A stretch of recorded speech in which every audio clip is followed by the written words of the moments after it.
If you were to ask me the main reason why I think the New Jersey Devils are not a playoff team, I'm going to say the same thing every time. It's the offense. Now, New Jersey has always been known as a defense first, offense second type of team, especially under Pete DeBoer. But DeBoer is gone now, and it is John Hines who needs to turn this team into more of an offensively minded team to score enough goals to make the playoffs. The big problem is that the New Jersey Devils just simply don't have the skill to score enough goals in the NHL. Now, Michael Camilleri is a consistent 20-goal scorer, but after that, you're going to be hard-pressed to find a guy who you can expect to score 20 goals season after season. Which is why in last year's NHL draft, they selected Pavel Zacha from the Sarnia Sting. Zacha has been known to put up some pretty good points in his career, and I believe next season he will be with the New Jersey Devils because I think they want him in the NHL as soon as possible so he can become a productive goal scorer as soon as possible.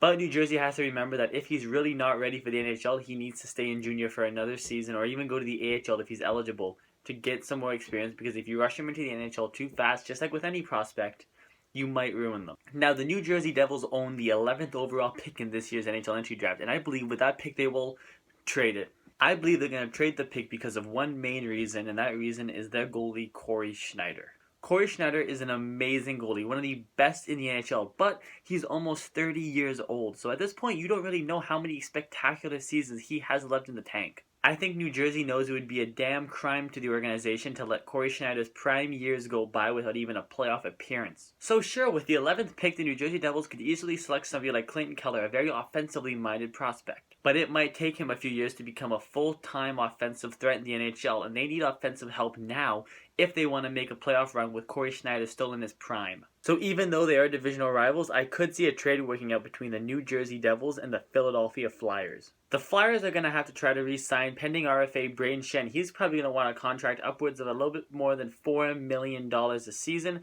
so they're going to be looking to dump some bad contracts. I know this trade might sound a little crazy, but hear me out afterwards. The New Jersey Devils trade the 11th overall pick and prospect Reed Boucher, who's a very good offensive prospect, to the Philadelphia Flyers.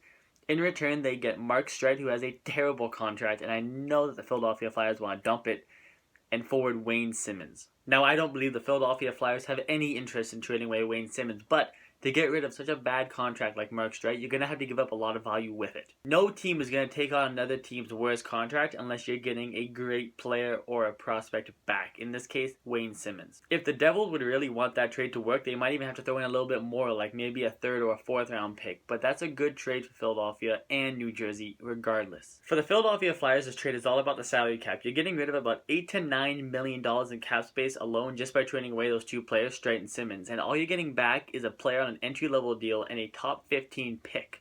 This deal makes signing Braden Shen a whole lot easier, and you might even have a little bit of money left over to go into the free agent pool and see what's available there. For the New Jersey Devils, you're acquiring another 30-goal scorer, and it's kind of tough right now to tell if Kyle Palmieri can repeat what he did last season because he had a massive breakout year. But if the New Jersey Devils do make this trade and Kyle Palmieri does turn out to be a true 30-goal scorer, then a lot of their offensive problems will start to go away. When it comes to free agency, their biggest pending UFA is David Schlemko, and I don't see him being a big problem re-signing. Patrick Elias is also a pending UFA, but nobody knows if he's even going to be back in the NHL next season. I'm kind of hoping that he does retire, because if he retires, that means he scored a goal on the last shift of his NHL career. It was against the Maple Leafs, by the way.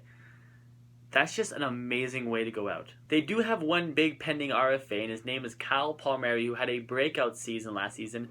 It was his first time ever hitting the 30-goal plateau. If I'm the New Jersey Devils, I'm extremely cautious when I make this deal with them, because I would try to give him a 1 or 2 year deal to see if he can prove to the organization that he is a true 30-goal scorer. Because if you give him a 2-year contract and he scores 30 goals the next 2 seasons, then yeah, he's deserving of a big payday. But if the Devils sign him to a big long-term contract based on his performance this season, and he's not a 30-goal scorer, they could be overpaying him for a lot of years to come. One of the UFAs on the open market that I think the New Jersey Devils should take a serious look at is P.A. Parenteau. Parenteau had a great season with the Maple Leafs. Mike Babcock got his career back on track playing good hockey, and he hit the 20-goal plateau, the only Maple Leaf to do so this season. You might be able to get him to a 2 or 3 year contract for $2 to $3 million per year, and for a guy who can score 20 goals, that's not bad at all. I also think Darren Helm would be a great fit for the team. He's a free agent this summer. Helm played on the Red Wings last season. He's an extremely fast centerman. He can put a few goals in the back of the net. Darren Helm is one of those guys who can chip in 15 goals a season and play on the penalty kill because of his extremely good speed. And I don't believe he's going to cost the team any more than $4 million. I think he'll be in the $3.5 to $4 million range. I also think the Devils could use some toughness on their team, so if they want to go out and try to get Brandon Press from the Vancouver Canucks if they don't re-sign him, I think that would be a smart decision as well. So the key to the New Jersey Devils offseason is to try to get a better offense without sacrificing the defense. So guys, thank you very much for watching. Please like the video. Please subscribe to the channel. It would mean again so much to me. Please like my page on Facebook. It's all about hockey. The link to that is down below. And please email me any questions or if you just want to talk hockey to theshanaclan19@gmail.com. And I guess I'll see you guys back here tomorrow for a new episode. I'll see you guys then.